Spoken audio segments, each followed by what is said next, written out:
উচ্চ মাধ্যমিক আইসিটির পঞ্চম ক্লাসে তোমাদের স্বাগতম। আজকে আমরা অক্টাল থেকে ডেসিমেলের রূপান্তর দেখব। অক্টালের ভিত্তি 8। তো আমরা 150.64 অর্থাৎ 150.64 সংখ্যাটা অক্টালে আছে, এটাকে আমরা ডেসিমেলে রূপান্তর করব।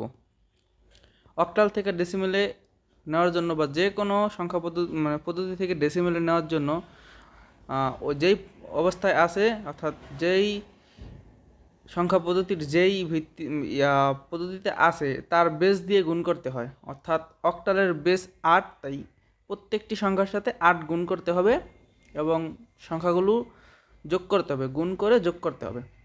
তো 150.64 অর্থাৎ 150.64, তো 1 × 8, 5 × 8 প্লাস 0 × 8 প্লাস 6 × 8 প্লাস 4 × 8।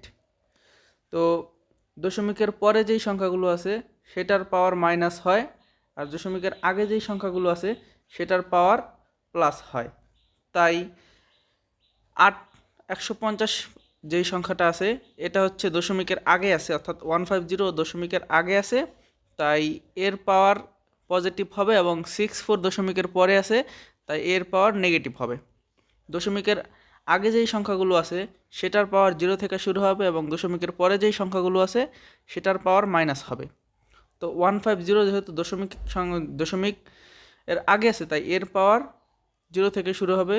1 × 8, 5 × 8, 0 × 8, তো 8-এর পাওয়ার 0 হবে। 0-এর সাথে যেই 8 গুণ আছে তার পাওয়ার 0 হবে। 5-এর সাথে যেই 8 গুণ আছে তার পাওয়ার 1 হবে। 1-এর সাথে যেই 8 গুণ আছে তার পাওয়ার 2 হবে। সংখ্যা যদি আরও বেশি থাকতো তাহলে পাওয়ার ক্রমান্বয়ে আরও বাড়তো।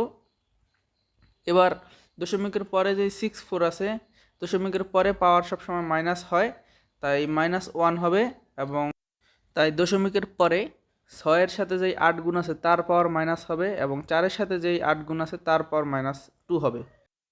এবার যদি আমরা ক্যালকুলেশন করি, 8² = 64 × 1 = 64 প্লাস 5 × 8 = 40, 8-এর পাওয়ার 0 গুণ 0 = 0, 6 × 8 ইনভার্স 1 = 0.75, 4 × 8 ইনভার্স 2 = 0.0625। এবার যদি আমরা সংখ্যাগুলো যোগ করি, 64 + 40 + 0 + 0.75 + 0.0625, তাহলে উত্তর হয় 104.8125। তো এটাই হলো 150.64 এর দশমিকে প্রকাশ, 104.8125।